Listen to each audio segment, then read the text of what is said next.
No shame. I never thought in my life that a man would think that I was the one for such a nonsense. But Ulebu felt I am to be tried, and so he tried me, okay? He tried me, no shame.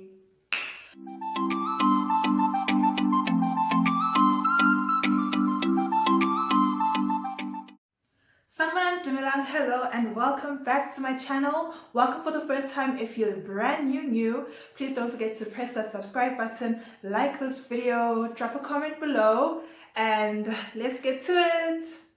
So as you can see from the title, today I'm doing a story time. It is literally my very first story time. So yeah, shout out to my friend who has given me the courage and sometimes we all need a little push, and she definitely gave me the push to be more open and basically just tell my stories as I feel. So disclaimer, the purpose of the story is not to bash anyone. None of my stories will ever be to bash any men or women who are involved. The only purpose really is entertainment, and maybe for you to learn lessons from my story if you're younger or not so experienced in the dating scene or whatever, not so experienced in whatever I'll be talking about, that you can learn from my mistakes and avoid, and just try to avoid being a clown, So anyway, let me get started. Today's story rather, took place at the end of 2019 / early 2020. So the good sis being me, I had just come out of a long-term relationship. I think it was around October 2019. Honestly, that relationship was a story time of its own. Let me know if you want to hear it, but yeah, it's just trauma.com. Trauma.com, alright? But anyway, I just come out of that, and I figured, guys, since I'm single, manje end of December, it's right? So I did exactly that. I went onto, I'm not sure if I used Tinder at that time or if it was Bumble, but I went onto an online dating app, and it was time to start the profile, alright? So I did exactly that. I need to stop saying alright so much.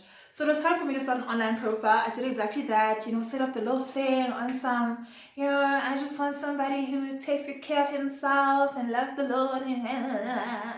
Yeah, all those cute things that we write as ladies, right? Because somewhere in our minds, we low-key believe, I low-key at that time was believing, as in, mhlawumbe nje njengoba le scrub lesi singishiyile, mhlawumbe umuntu wami umaqondana usoulmate, umuntu ezoba ngathi nolwimi naye, mhlawumbe nje he's on these online streets and I've been playing myself. Okay, so I went there, I went back, because I have a long history with online dating, but I went back.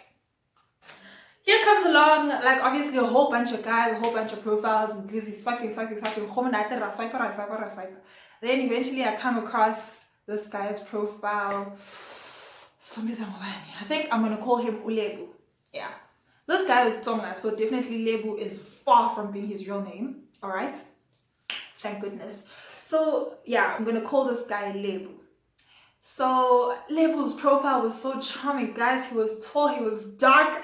A cup of tea, yummy. No shame, Lebu was my cup of tea. So there I am, I do the things. Lebu messages me and Lebu have a little bit of a chit chat. I really like men online who, push a conversation, not just the hi, how are you, what do you like to do type of chats. No, I always look out for someone who pushes for more than that. Show me your personality, show me a bit of your character, show me a little bit of what I can expect when I meet you. And this guy was doing exactly that. So I charmed, just like, this tall, delicious chocolate, what, with no hair and no beard. I'm telling you, just the way that I tell God my partner needs to look, this man, guys, I was here from the time I saw from the time he messaged me, I was here. I was like, Jesus, I can't breathe. I can't breathe. Anyway, that happened, sharp. We did that whole thing. We talked, then we met. When we meet, I met him and he was with his cousin, which was kind of awkward. We went to Mug and Bean. He got me like a health smoothie. Another thing I really liked about him is that he was into health and he was vegetarian, and that's my vibe. Okay, I wasn't vegetarian at the time, but I had been before, and in general, meat is not something that I'm too crazy about. So yeah, my ideal partner, if he's vegetarian, I'd be so happy because I don't have to teach him much about eating vegetables and making smoothies in the morning and all those kinds of things that I live by when it comes to food. So he already had all of that. So fine, everything was great. Now, the thing that turned me off from the beginning, that was a red flag from the start for me, was the way he was just like, yeah, yo, I'm trying to get into the industry. You're trying to get into the industry, but this guy was 32 years old at the time. Now he's older, obviously. But like at the time he was 32, and at the time I think I was 20. No, sorry, he was 30. Yeah, no, he was 32. And at the time I think I was 22, 23. I think. No, I was 22, turning 23 the next month. Yeah, that's where I was at. I remember now. Because my current birthday was coming up, and that was the time when I met him. So, cool. That was like a major red flag. How are you 32 years old and you're trying to get into the... As I was saying, he was trying to get into the industry, and by the industry he means becoming a rapper, if we are to be bougie. He was trying to be rapper at the age of 32, guys. But anyway, I sat there and I was like, okay, I'm also a creative. Let me not judge other creatives, And then I thought it was getting better because then he told me that no, actually he has a full-time job as a salesman. So I'm like, oh, okay, at least you have a job. I don't expect much when it comes to your career, but you have a job, okay? Good, you have a job, check. Fine, that happens. After that, we meet a couple of other times, but honestly, he never took me on a date that I feel I deserve, that cute thing of, oh, let's go somewhere really nice, let's dress up really nice, let me get you some flowers, let me this, let me that. But anyway, he was like, gonna be my girlfriend. Me with my broken heart. I just came out of a relationship. Ngavuma, guys. Ngavuma. I was like, yes, sure, I can be your girlfriend. Because why? He's tall, dark, handsome, and my heart is broken, and I couldn't at the time stand the thought of being alone. Because wow, I just come out of a real commitment, and I just was battling to now all of a sudden, no phone calls, no texts, no I love yous, no meetups, no, all of that is cancelled. So no, I was like, no, okay, yeah, I'll be your girlfriend, coolio. But if I'm being honest with myself, to me it was not a relationship. I realized after much healing and learning that I did that out of desperation, and I did that out of loneliness and out of not wanting to grieve the relationship I had just come out of. So yeah, but I'm not sure how it was to him, but I don't know if to him he was playing or if to him he was serious. But now I was honestly, if I'm being brutally honest, I was playing. So yeah, that happens. He had a child. I met his child. He took me to his home a couple of times, and guys, it's a mess. That home was a mess. That home made me appreciate my parents, It made me appreciate how my mom always screams at me for things like cleaning, for things like washing the dishes. Woo. It was dirty there, okay? To the point that when I had to sit on the couch, I was out here I was saying, when you get to a couch and you literally look at it and everything just looks dirty, that you think taking your hand and doing this on the couch before you sit is actually going to do something. So I did that. I was there as things would clean or something before Mhlala pants. But anyway, what do you say when you're at someone's place? You can't really judge them again. So yeah, that happened. I eventually got over the fact that he spoke yeah, bro, you know what I'm saying? You feel me? You get me? He really spoke like a wannabe rapper at his big age, okay? At his more than 10 years, at his 10 years older than me age, he really spoke like a 21-year-old who's trying to be a rapper. Second red flag was that his best friend was 21 years old. Major red flag. How are you 32, your best friend is 21? It just means up here, and I can't date a child. Yeah. Because even though I was 22, I've always been someone whose maturity does not match their age. So I just was like, yo, I'm doing a lot, but because I'm lonely and this guy's really into me, let's do it. Anyway, that happened. I'm gonna skip through whatever. It didn't really matter much. He got me nothing for my birthday. He called me on the day, literally though, got me nothing when he saw me, and I was just like, what is?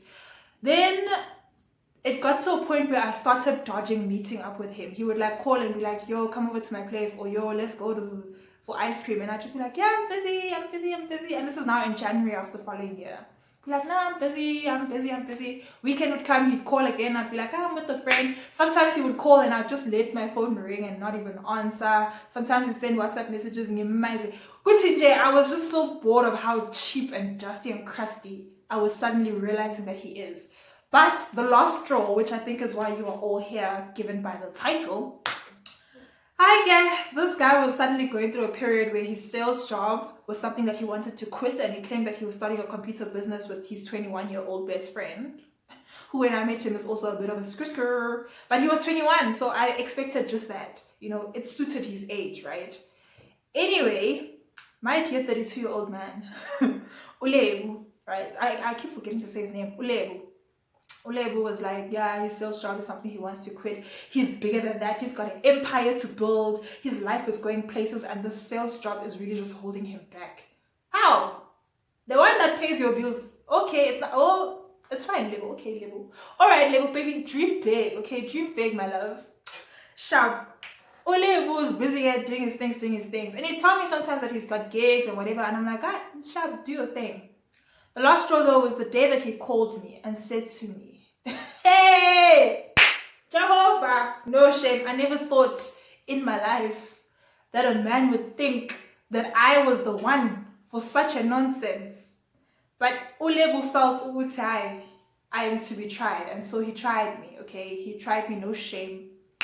He tried me. Ulebu calls, hey, how you doing? Sharp. He's like, so listen, there's this opportunity for NPOs. The government right now is funding NPOs because of all the gender-based violence issues that South Africa is facing.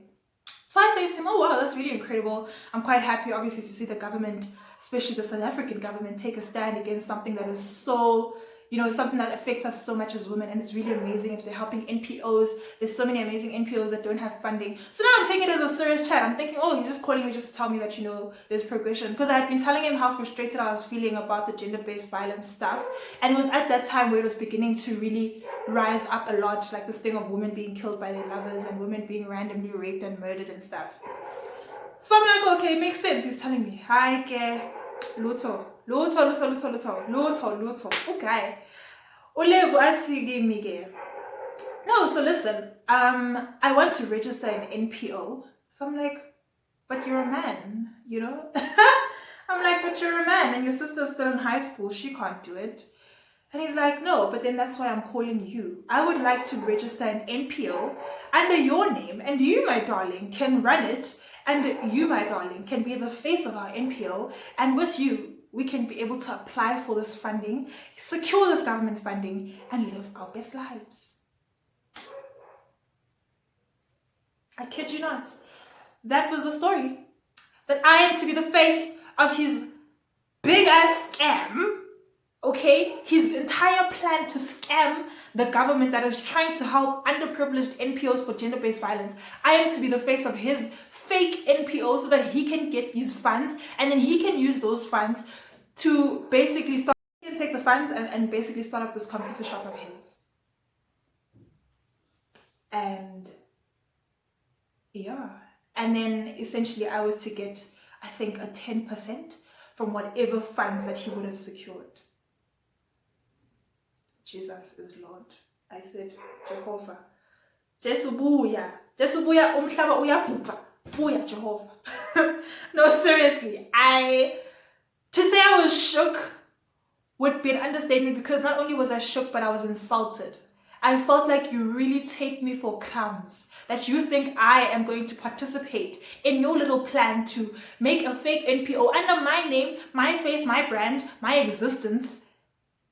And then for you to be able to get all of those funds and not even use them to help women who are in gender-based violence situations.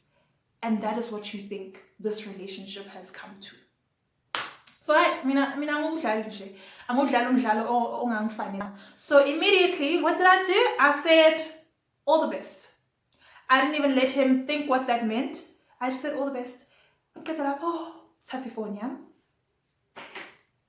My phone. Right, Gary. Block. Facebook blocker, WhatsApp blocker. Because you take me for crumbs, okay? Hell to the no, never, not me. But anyway, guys, that's the end of the story time. That's the story of how this guy dated me for 1 minute so that he can try to use me to be a part of his scam.